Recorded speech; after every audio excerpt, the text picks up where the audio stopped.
Hey everybody, it's Safi and Marco Dish Out on Movies, the only movie review show on YouTube to review movies in terms of food. It's just Marco here once again, and I am here to review Dexter Resurrection Season 1, Episode 10, and Justice for All. And I mean, wow, it really, this episode, I gotta say, I was kind of worried because a lot, as I've talked about before, I think I talked about it last video I did, the Alien Earth, or no, that was the second to last video I've done. Uh, I've talked about how modern TV shows have really struggled with finales. You know, that they seem to lean away from having a satisfying finale to doing something that's quote unquote realistic, but it's like anticlimactic. And that, even in The Penguin, they did that last year. That was the best show of last year, but that finale was kind of lame. It was kind of lame. It was kind of anticlimactic. And, the Fallout finale, that was terrible. A lot of finales are terrible. The Fargo Season 5 finale was abysmal. They really struggle with finales nowadays because I think it's a thing of like, a finale used to mean something grand, but something that made sense for the scope and the world, the characters.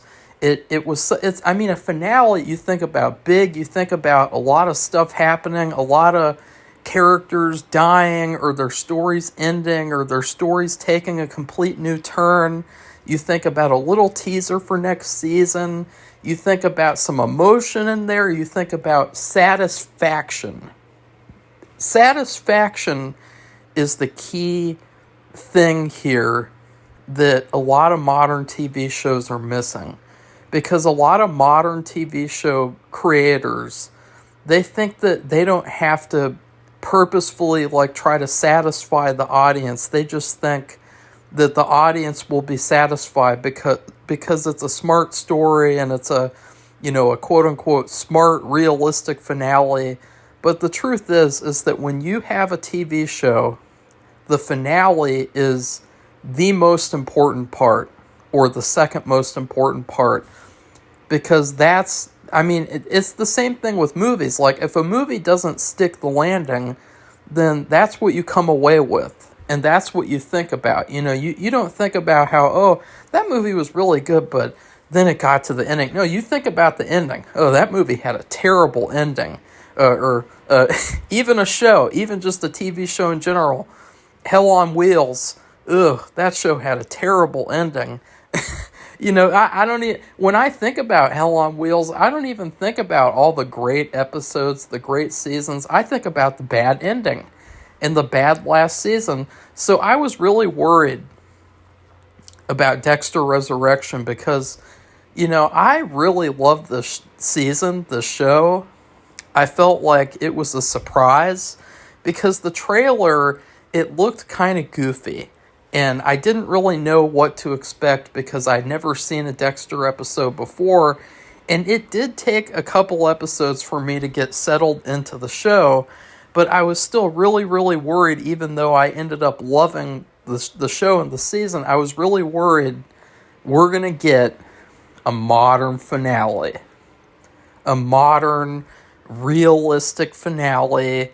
It's not going to be satisfying. It's just going to be, But, wow, I was completely proven wrong. I mean, this episode was another A+. That's just a spoiler for my rating. This is an A+ episode. I do have a nitpick or two, but it's really just kind of a personal thing, so it's not really oh, well, objectively, that one part didn't really, no, it's just totally my thing. But I would give this episode an A+. I was so satisfied by this episode. And it was so refreshing because I had forgotten what a good TV show finale was like. Because that's another thing, is that once you've seen a finale, you kind of move on. So you forget that feeling, that really exhilarating feeling of what it's like when you see a great finale for the first time. And so that was really cool for me. I mean, just every single thing about this episode, like, I couldn't believe it. They finally decided to, like, go back a little bit with this show. That's what I felt like in general. I'm probably not going to do a season review unless, I don't know, I'm not doing daily videos anymore, so I don't really have any time slots to fill like that. So, but overall, like, I would say this whole season, my review would be, it felt like part of a return to normal TV shows, back to the old way that TV shows used to be, to where you have a couple more episodes. I mean, 10 episodes is better than 8 or 6 or 4, so that's one step in the right direction. And then it felt like an old TV show. It didn't feel like a modern TV show. That's another step in the right direction. And the finale was a great finale, and it was like an old school finale. It wasn't, and I will say this too. If you guys want to know an example of like a really bad modern TV finale, you should watch The White Lotus, because I was really into that show. And they built the whole season up, which was like only like 6 to 8 episodes. They built the whole season up to like the finale. And the finale was so bad. It was so anticlimactic. And it was so lame. And that's like a really good example of how not to do a finale. That's probably one of my least favorite finales I've ever seen. And this would be one of my favorites, honestly. This would probably in the top 20 of all the finales that I've ever seen. And so let's get into what happened specifically, because there are quite a few things to talk about. First off, I loved seeing Dexter in the vault, which, you know, I knew early on in the season something's going to happen with that vault because there's a lot of compromising information in there, and you know, it's a secure place, and, you know, they kind of hinted at that, and I was like, okay, what's going to happen here? I thought that he would go in there to get information, and then he would get trapped in there. I didn't think that he would get let in there and then trapped, but that's what happened last episode. And I loved seeing Dexter in the vault, like, trying to escape, because it felt like seeing Dexter in an escape room. And escape rooms are really fun. I've never done an escape room before, but it felt like this is what it would be like to see Dexter in an escape room. And just seeing him try to get out and figure out, like, how am I going to get out of here? What's the code? I got to use this phone. I love the thing where he talked to Harrison on the little earphone on that. And I will say, too, he should have switched to audio, because I said that at the beginning, right as Harrison put his phone, because what happened was Harrison put it on to where Dexter could see with the camera, could see where Harrison was walking around, because Harrison took the job to wait at this gala for Prater, and he had to get up to the vault to help Dexter get out. But I was like, man, Dexter, as soon as that video, as he got up to, no, let me go back, sorry. I'm just so excited. I've never been this excited before about a show, which is probably a bad thing, because the who knows what the series finale will be like, but that's another thing, because they're 0 for 2 with the series finales, according to the Dexter fans. But anyways, as soon as Harrison put the phone in his pocket, I immediately said, Dexter or Harrison, your phones are going to run out of battery. You know, like, I mean, how long was Harrison waiting? They had to get Harrison upstairs really fast, or else it would have been like, how long are you going to be down there, and the phone is still on, and it's running out of battery? I mean, you'd be stupid to just, like, oh, okay, I'm gonna wait this gala for like an hour, you know, while Dexter's upstairs, and and he's trapped in the vault, but no, he did get up there. But as soon as he got up there, he should have switched it to audio, because honestly, that was probably one of the only stupid things Dexter did this episode, was he had the phone on video chat. He's such a, he doesn't care about technology. He's not like a technology guy, so he just left it on video, and he video chatted Charlie at one point, and Harrison was like, Dexter, just switch it to audio, man. He's like, I'm a Gen Z. I know what to do with this thing. I know what to do with this phone. You gotta trust me, man. Oh yeah, speaking of Harrison, we gotta talk about the mop head for a couple of seconds, just because I want to get that out of the way. Obviously, she was one of the things I didn't like about the episode. But guess what? You only get 2 minutes with the mop head in this episode. You get 1 minute at the beginning, and of course, it's a modern TV show, so he's still going down on her again, and because he's a big simp. And I'm not saying it's a bad thing. I'm just saying in general, like, every single, like, sexual scene that they show is, like, a guy going down on a girl nowadays. Like, that's the number one go-to thing. And he is, and that's when he gets the call from his dad, and that whole scene was kind of funny, actually. I like that, except I put my hand over the screen to cover her face, because I just can't stand. And you can tell, by the way, that she is wearing a wig. You can see it. You can actually see it in the bed scene. You can see a little part where the wig ended and her real hair began. And honestly, I think she'd look a lot better with her real hair. That's I would probably like her character like 10% more if it was her real hair. Because that wig just looks bad. It looks really bad. And then at the end of the episode, by the way, this part kind of broke me out of, like, the emotional ending. They had this whole emotional monologue at the end. They had this little scene that they showed where Harrison and the mop head were in Dexter's apartment. And Harrison's like, yay, I don't get punished or hurt at the end of this season. I just get to chill out. And he's eating. I'm not even kidding, guys. I don't know if you guys spotted this, because I thought they're eating cereal, aren't they, at first? Because they had this bowl, and she took a bite, and then she fed Harrison a bite. But guess what, guys? That wasn't cereal. That was a bowl of beans. This Gen Z couple is so retarded that they're up late at night eating a bowl of beans together.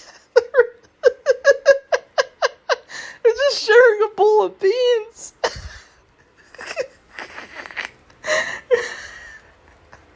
Why would you share beans? Why would you do that?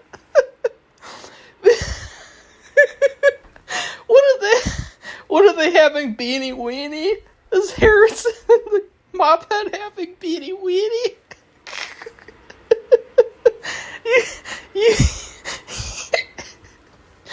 They can make Beanie Weenie out of Prater at the end. You got Harrison and the mop head, and they're sharing a bowl of beans. God. That was supposed to be a serious and sincere moment. Who decided that it would be a good idea for a young couple to share a bowl of beans? I mean, beans are a side dish. They're a side dish. They're not a main course. Why would you do that? You can just have a hot dog. It's New York. Just go outside and get a hot dog. And you can eat the beans. So that was probably the funniest part of the whole episode. I mean, I don't think that the writers like these characters either, because every chance they get to make Harrison look like a simp, they take it. And every chance they have to make the Gen Z girl look stupid, they do it. They really made a joke out of these characters. Oh god. So that part was really good. That part of the episode. That was near the very end, and it's in this emotional monologue. And then they cut away.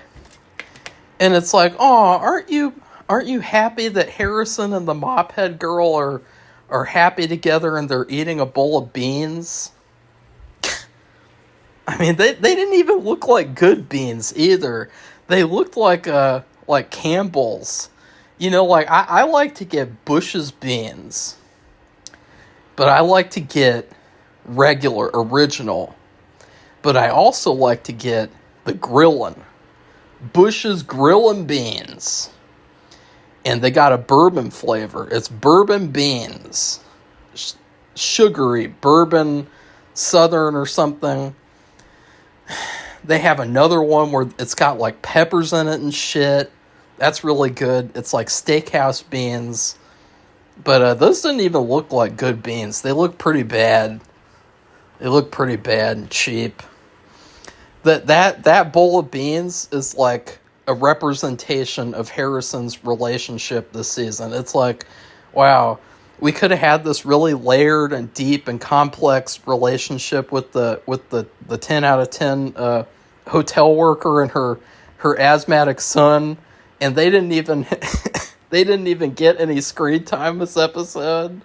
And but no, we got this really terrible, like, superficial relationship where all they do is just meet up at their apartment and have sex with each other. And it's like, yeah, that's the modern, like, representation of a quote-unquote relationship. Is like you meet up and have sex. Like, there's nothing else, I guess. I mean, it's just pretty bad. That's pretty bad. But anyways, let's get back to the A-plot, because that was obviously the best part of the episode, and thankfully that was the majority of the episode. So a lot of this episode is very, very simple. That's another thing I really liked too, because I loved how they just set up this one location, this one big event, and they just played around there.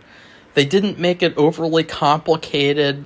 They didn't really leave this event. And I thought that was really smart in terms of, like, filmmaking, in terms of just, it felt like this is how to do a good and simple finale while also making it really grand and epic. What ends up happening is Charlie intercepts Harrison. And, Charlie, I gotta say, Charlie Brown, as they call her, she's gotta be one of the worst characters of the season. And just so that you guys don't think I'm just shitting on female characters, I loved Mia. I thought that she was really good. I was really glad to see the actress Kristen Ritter play a bad guy. I thought she did a fantastic job. I also really liked the hotel worker, even though she friend-zoned Harrison, and she's kind of a... I mean, they didn't even give her a chance, though. They didn't give her a chance to be a character. They had her as, like, a major part of the show, and then she just drops off. But I really like her. I really like Claudette. I think she's hot, and she's also kind of weird, and I like how weird she is. So she's really awesome. I love her.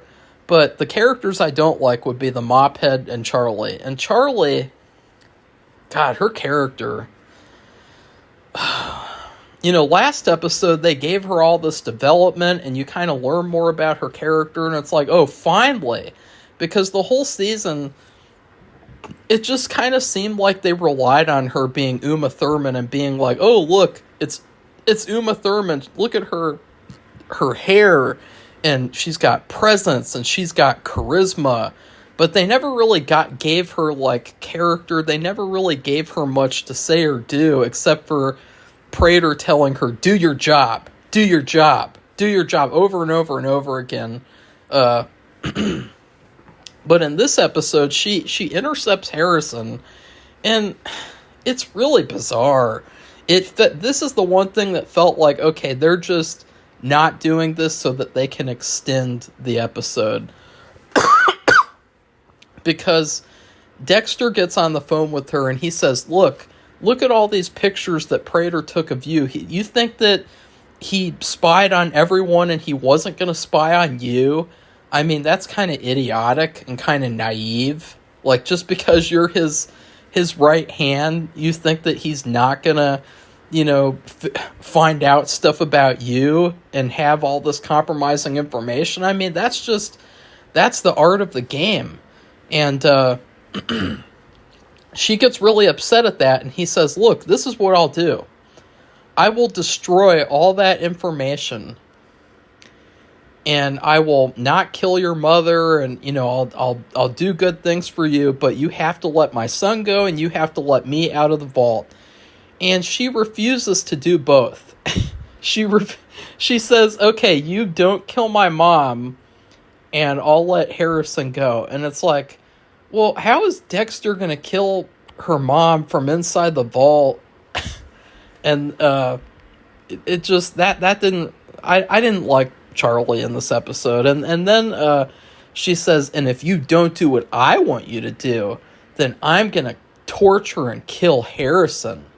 And it's like, oh, well, and that's the other thing, too, is that, like, this whole episode, by the way, she proved that she fit Dexter's code, because she fully admitted she's tortured and killed people before, and so she should be on Dexter's code, honestly. Like, I would like to see her return, because I feel like her character was really, really not that deep this season. But I guess that just the point was that, like, she's been out of control the whole season, and she really wanted to be the one in control for once. She really wanted to take charge of her story. She really wanted to, have the upper hand for once. And I also think she was just sick of being around serial killers and helping serial killers and, tending to serial killers, because, serial killers, they all would kill her. I mean, and, especially her. I mean, she's a vulnerable woman. And so, she'd be a number one target for them. And, she's been dealing with them for years. And so I guess the point was just she's sick of that shit. She wants to get out.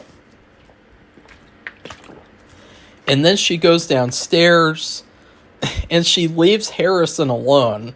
She doesn't tie him up or anything. She doesn't do anything. I thought that was weird. I thought that was really, really weird. Like, her character, she basically just leaves.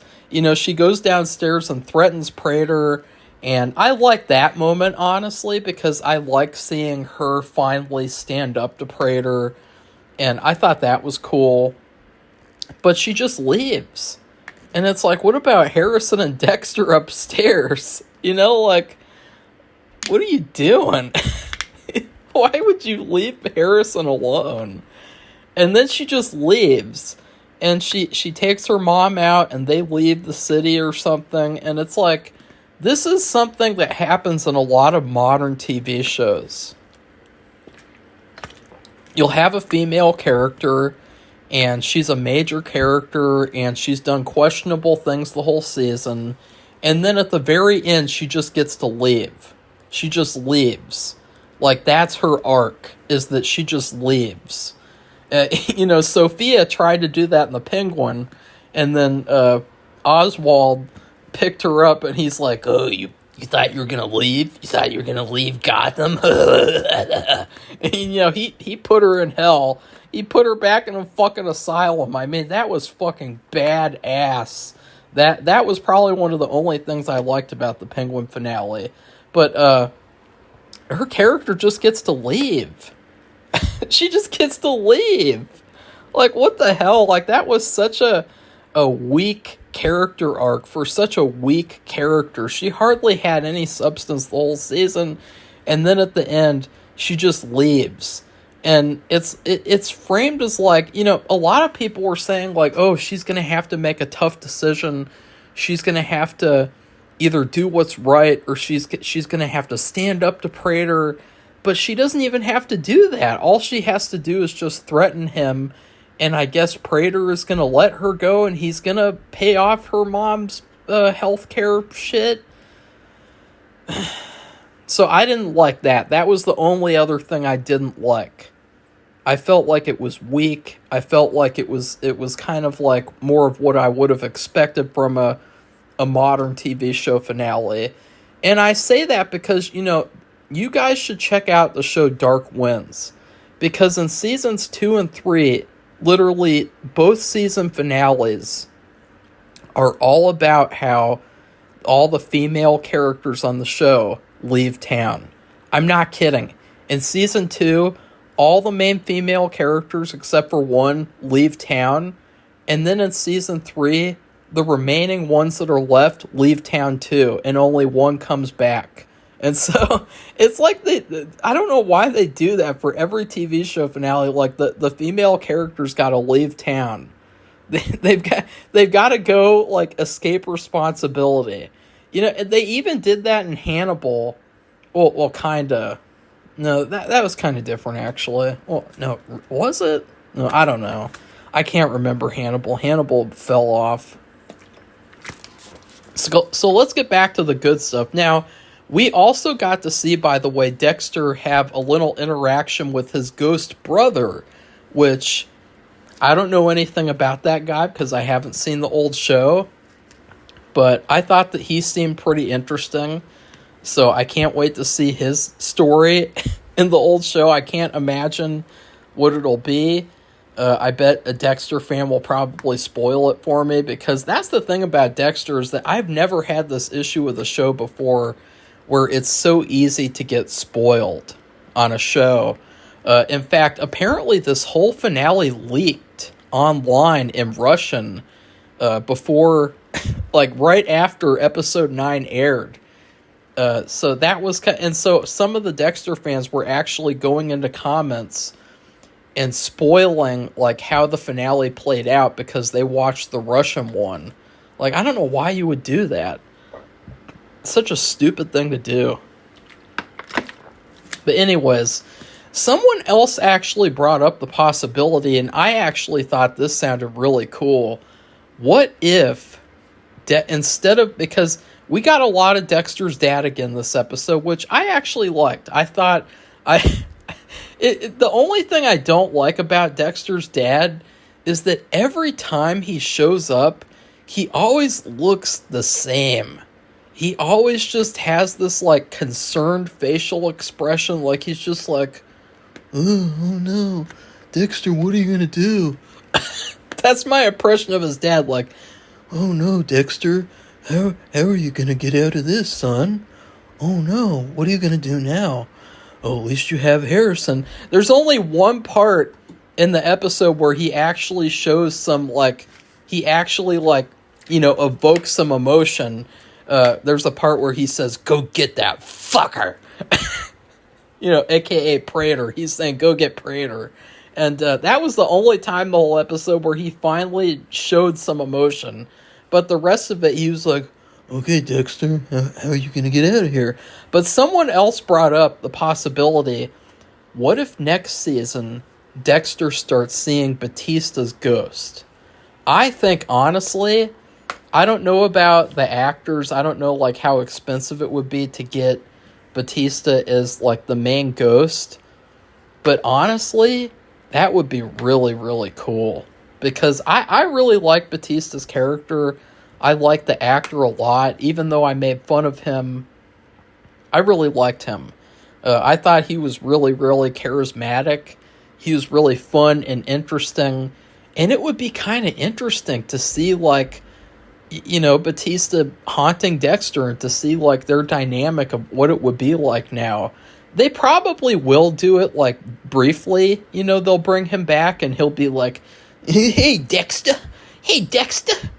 Oh, wait, no, I already forgot how to do Batista's voice. Okay, I won't do that again. Sorry, guys.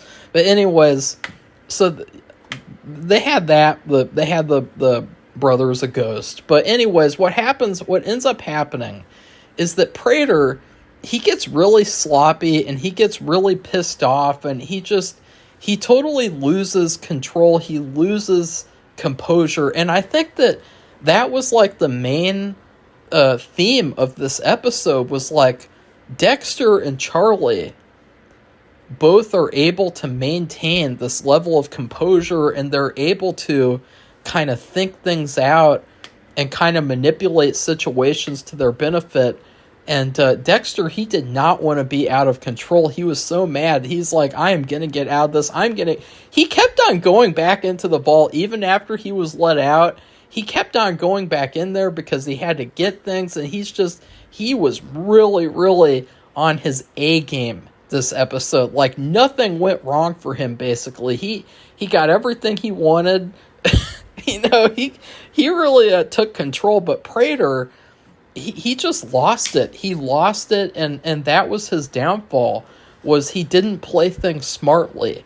He goes to his security guard, and he sees Harrison is trying to escape, and he tells his own head of security to cut off all the security cameras in the place. And then he takes the security guard's gun, and it's like, oh, well, now you know Prater's going to get discovered, or no, well, they're going to find out that he killed Batista, and it's going to look really, really bad for him because, like, oh, well, he stole his security guard's gun. He turned off all the cameras. I mean, what an evil guy. What a sneaky guy. He's up to something. And so he ends up taking Harrison up to the wine room, and then Dexter goes back upstairs because Dexter actually was about to leave. He was about to leave the episode. He was about to leave the finale. I mean, he really did it this episode. I mean, he took it back. Last episode, it was like, oh, well, now the tables have turned, but then episode 10, the tables turned back, and Dexter got his table back, and he got the blood slides back. I was so thankful that he got that back. That was awesome. But yeah, he ends up defeating Prater pretty easily, which I was glad because, I mean, honestly, it would have been kind of goofy for Peter Dinklage to be fighting Harrison and Dexter, like 2v1. That would have been really goofy. And so I was really glad that he just got quickly taken out.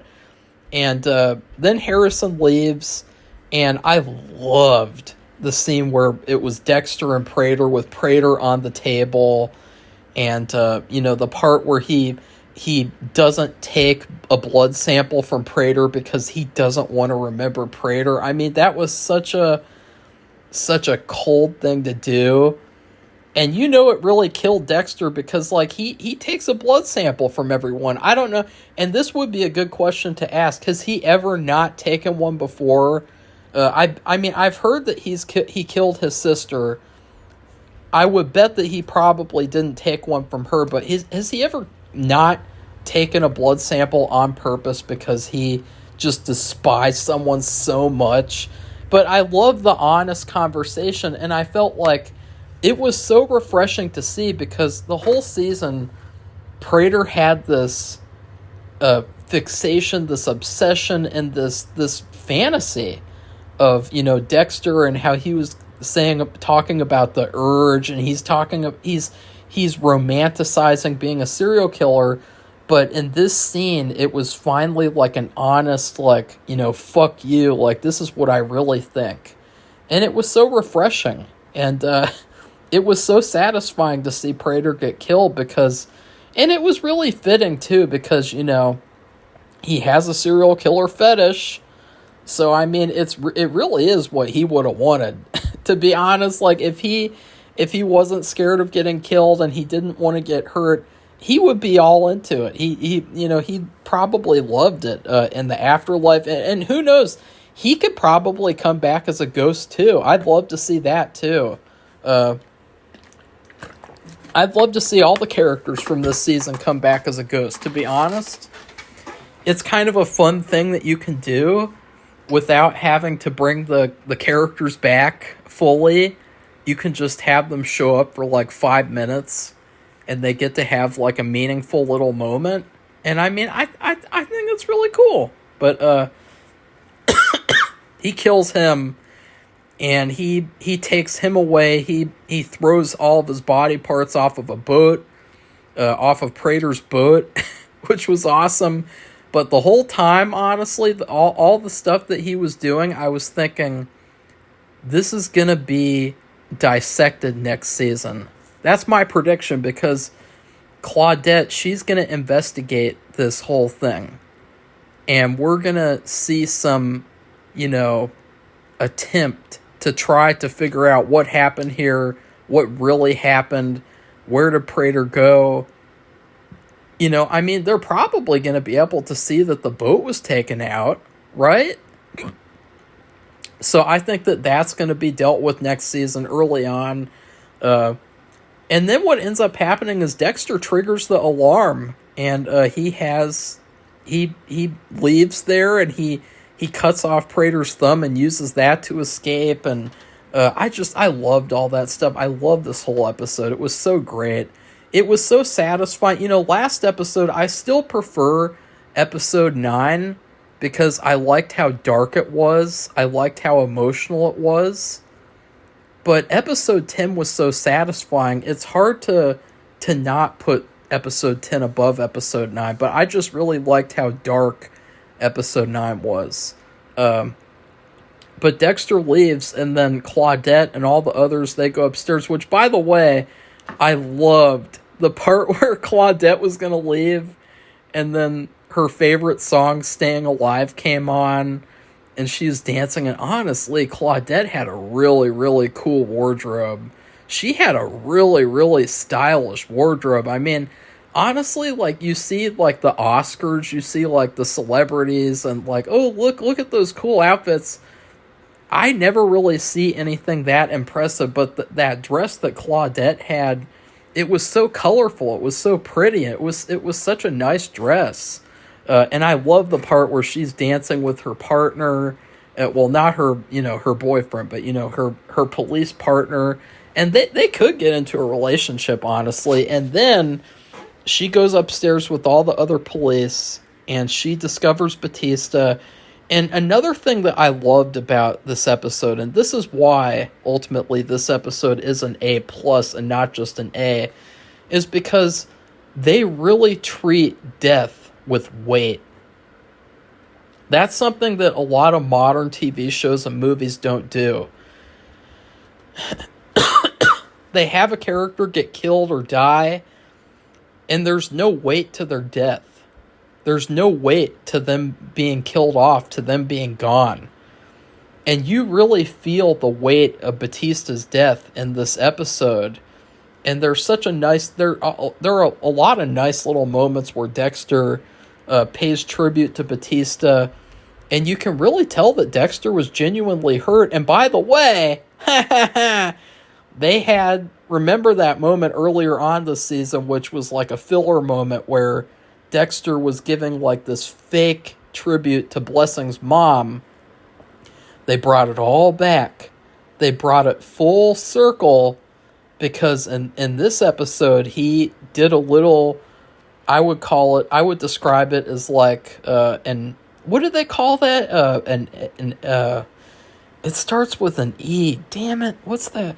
He gave a little tribute to his friend. And it was a genuine, emotional little tribute. And so that was the show showing you, look, that other thing was fake. And this was actually Dexter showing some real emotion and having real emotion over his friend's death.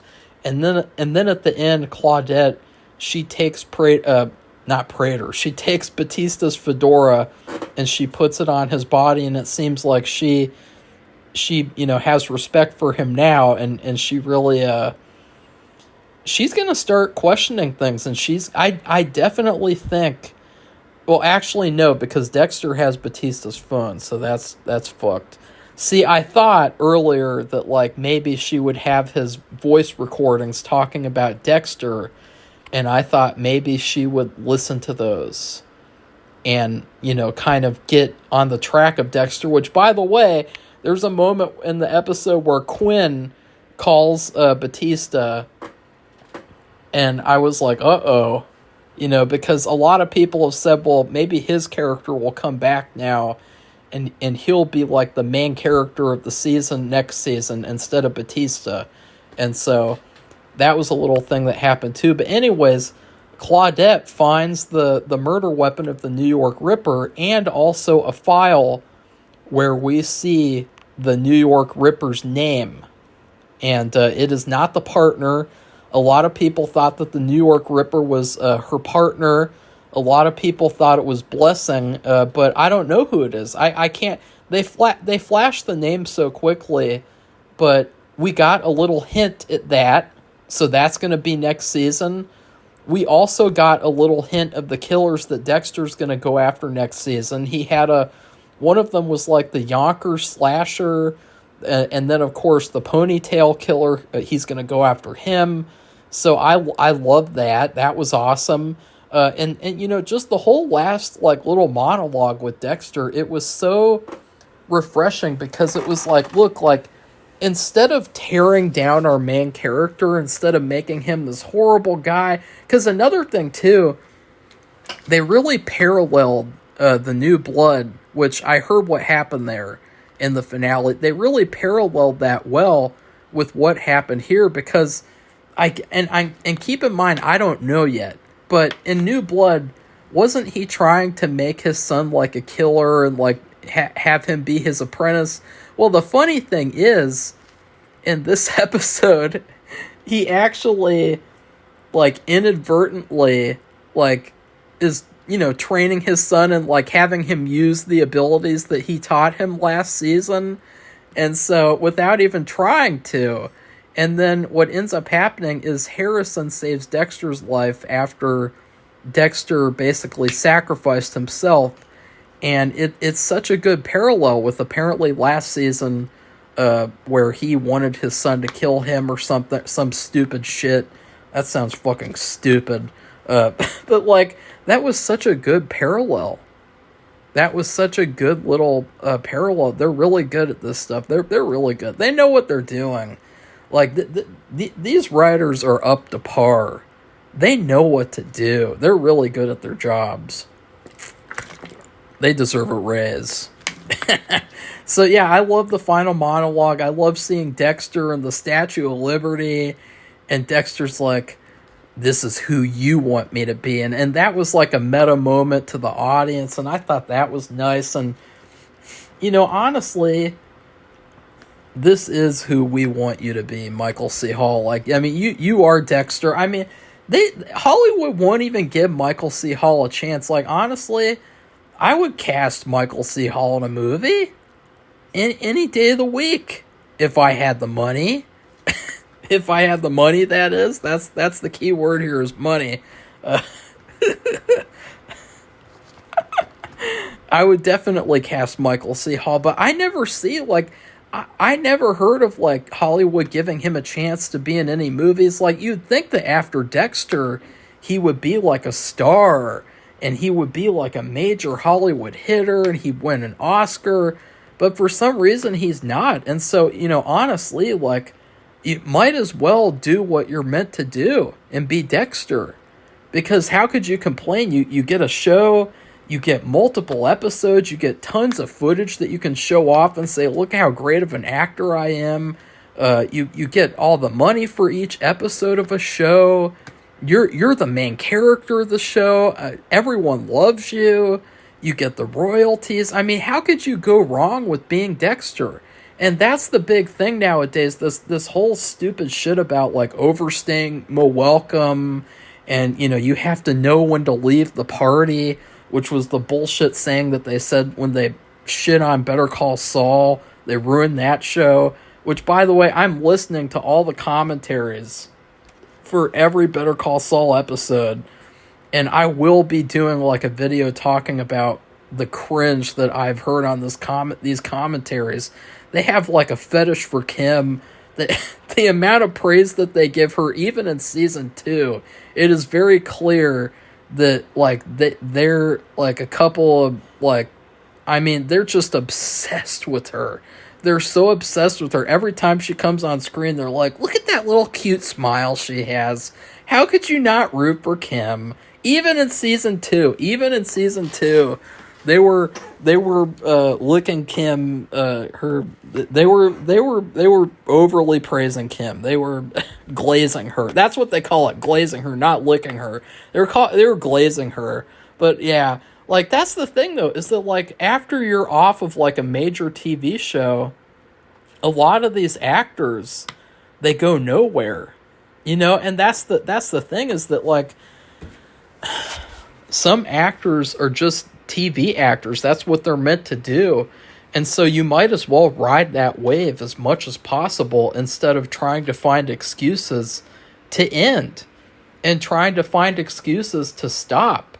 Like, I would much rather play Dexter for my whole life than be in a bunch of movies. Like, I'd rather do that, because it would be like a steady, stable thing. And, the only thing you'd have to worry about is like, shitty episodes or shitty finales. Like, you could have a lot of fun with that. So, I'm so glad that Dexter is back. I'm glad that the fans have gotten their show back, the character back to how he was. I'm glad that I'm very thankful for the show, very thankful for all the episodes, even though I will say this show should have been 13 episodes. We needed one more episode with the Gemini killer. We needed one more episode with Mia. We needed one more episode with the tattoo collector. That's probably my big issue with the season overall, is that we did not get enough time with the killers besides Dexter and Prater. We did not get enough time with them. We didn't get enough cat and mouse stuff with these other killers. Like, I loved that moment where, Dexter's on the helicopter and then it's revealed that the Gemini killer has a twin, and it's like, oh shit, what's going to happen now?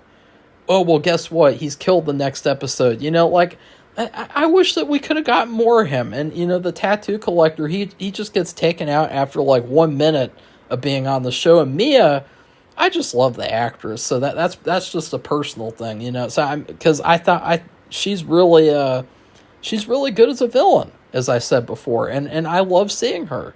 So anyways, I love this episode. Such a great, great, great show. Such a great finale. Definitely an A+, no matter my couple of criticisms, which, who cares? That's the thing, too. Like, that's the thing that I always say is, like, every movie or TV show has flaws. But as long as they don't really bother you and the show or movie is really good, then why punish the show or movie? Because it's really good. Now, please like this video and comment and subscribe to our channel if you'd like to see more honest Dexter reviews, because I am in for the long run with the show. And also, if you like this review with this, Peter Dinklage guy, I just did a review of Peter Dinklage's Toxic Avenger, which is now up on Patreon. Yes, that's right. We have a Safi and Marco Dish Out on Movies Patreon. So far, we have like a handful of videos or so. We are going to be posting a ton of bonus content, exclusive content, reviews, movie reviews, TV reviews, reactions, commentaries, and also movie making behind the scenes, a lot of filmmaking stuff. You're going to get to see bloopers, commentaries of my own work, all sorts of behind the scenes videos. You're going to get to see how the sausage is made. And no matter which tier you join, you will get your name in the credits of one or multiple of my projects. Now, how could you beat that? And if that's not enough, I will be doing reactions to all of the Dexter episodes in preparation for Dexter Resurrection Season 2.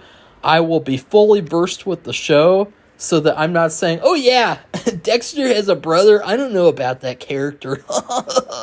I'm not going to be saying that next season. And so get ready for that. And so, yeah, goodbye, everybody. See you soon.